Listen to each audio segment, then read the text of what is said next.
भारत में बने शैम्पू, साबुन और कॉस्मेटिक प्रोडक्ट की डिमांड अचानक से रूस में बढ़ चुकी है और रूसी मार्केट में भारतीय ब्यूटी प्रोडक्ट्स अब विदेशी कंपनीज की जगह तेजी से लेते हुए नजर आ रहे हैं। यहाँ तक कि आयुर्वेदिक ब्यूटी प्रोडक्ट्स एक्सपोर्ट भी भारत से रूस को पहले के मुकाबले काफी तेजी से बढ़ने लगा है।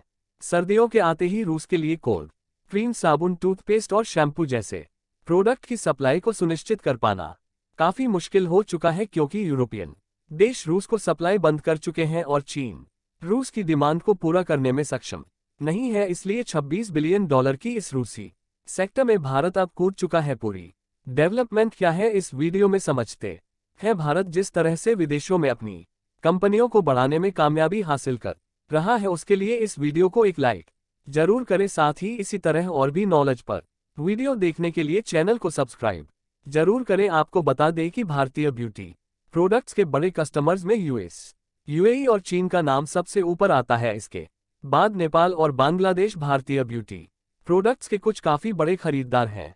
लेकिन एक रिपोर्ट के मुताबिक इस सेक्टर में भारत से रूस का एक्सपोर्ट 17% बढ़ा है। इस रिपोर्ट के मुताबिक फाइनेंशियल ईयर 2022 से 2023 के बीच भारत से $1 मिलियन के ब्यूटी प्रोडक्ट्स रशिया को एक्सपोर्ट हुए थे। गोदरेज, पाल्मोलियो और हिंदुस्तान लीवर के अलावा आयुर्वेदिक कैटेगरी में डाबर, पतंजलि और हमदर्द जैसी कंपनी के प्रोडक्ट की डिमांड रूस में देखी गई है, और वह भी स्पेशली ब्यूटी शो पर।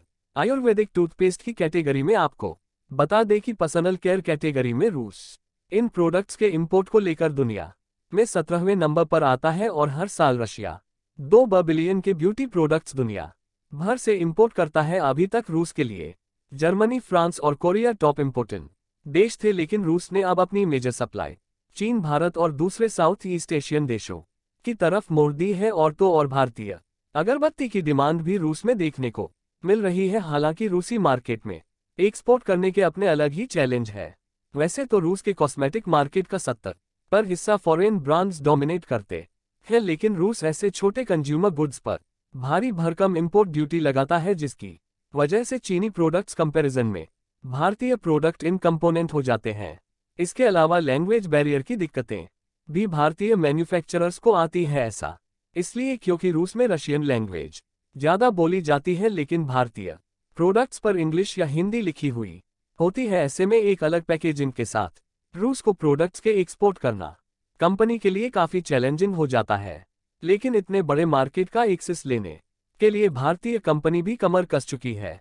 दरअसल यूरोपियन कंपनी के छोड़े हुए मार्केट को भरने के लिए भारतीय कंपनी रूसी कंपनी के साथ मार्केट में उतरने लगी है। हो यह रहा है कि भारत से साबुन, शैम्पू, ब्यूटी प्रोडक्ट्स और हेयर कट जैसे प्रोडक्ट ओरिजिनल पैकेजिंग में भारत से एक्सपोर्ट किए जा रहे हैं, और रूस में इन प्रोडक्ट्स की रिपैकेजिंग करके इन्हें रूसी मार्केट के हिसाब से तैयार किया जा रहा है। लेकिन अभी केवल एक्सपेरिमेंटल बेसिस पर ही है, और यह केवल उन भारतीय ब्रांड्स के लिए है जिन्हें ग्लोबली कोई नहीं जानता। इंटरनेशनल ब्रांड एंड कंपनी जो ऑलरेडी कई सालों से भारत में प्रोडक्ट प्रोड्यूस करते आ रहे हैं, और जिन कंपनी को ऑलरेडी रूसी लोग जानते हैं, उनको ऐसी किसी दिक्कत का सामना नहीं करना पड़ रहा था। इनफैक्ट कुछ रूसी अखबारों का यह कहना है कि रूसी मार्केट में भारतीय कॉस्मेटिक प्रोडक्ट्स अब काफी कॉमन हो चुके हैं, और कई सारे रूसी इन्फ्लुएंसर्स अब भारत के प्रोडक्ट को प्रमोट कर रहे हैं। दरअसल कोरोना के बाद भारत के अलावा दुनिया के कई देशों की जनता ने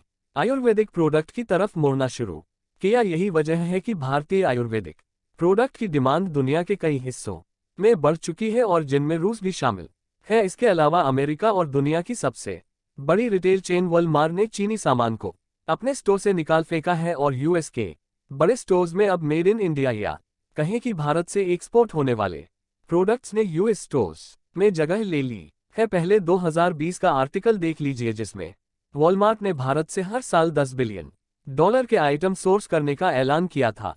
उस टाइम हमें लगा था कि शायद यह बात यूं ही हवा में कही गई थी, लेकिन इस बार लमा ने कुछ ऐसा कर दिखाया है जिससे मेक इन इंडिया का नाम गर्व से ऊंचा हो गया है।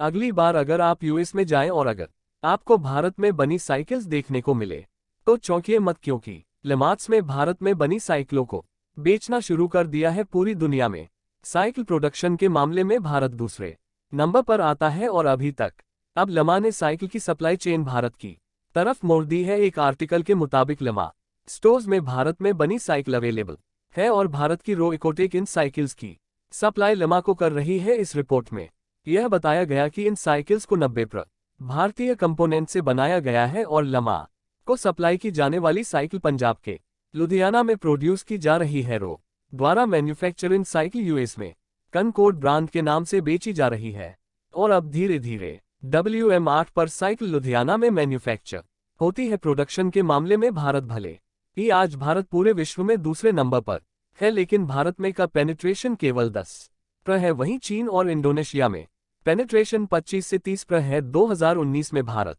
की साइकिल इंडस्ट्री की वैल्यू करीबन 1.2 बिलियन यूरो के आसपास थी, लेकिन 2030 तक इससे बढ़कर करीबन 4.8 बिलियन यूरो तक पहुंचने का अनुमान लगाया गया है। कमाल की बात यह है कि 2020 की महामारी के बाद भारत में साइकिल की सेल में उछाल तो आया है, लेकिन इसी के साथ साइकिल के इंपोर्टेड कंपनी का शेयर भी बढ़ गया है। लुधियाना साइकिल मैन्युफैक्चरर्स का कहना है कि भारतीय स्पेयर पार्ट्स और कंपोनेंट से बनी साइकिल ज्यादा महंगी पड़ती है और इसलिए बाजार में कंपीटिंग रहने के लिए अब ज्यादातर मैन्युफैक्चरर्स चीनी कंपोनेंट्स का इस्तेमाल अपनी साइकिल में करना शुरू कर चुके हैं। इसके अलावा इलेक्ट्रिक साइकिल के क्षेत्र में भी कुछ डेवलपमेंट देखने को मिली है। पिछले साल यामाहा और रो ने प्रोडक्शन यूनिट की शुरुआत की थी, जिसमें इलेक्ट्रिक साइकिल के लिए मोटर्स का प्रोडक्शन पंजाब के लुधियाना में शुरू हो चुका है। फिलहाल रो की जितनी भी नई इलेक्ट्रिक साइकिल बाजार में अवेलेबल है, उनमें लगी मोटर्स इसी प्रोडक्शन यूनिट में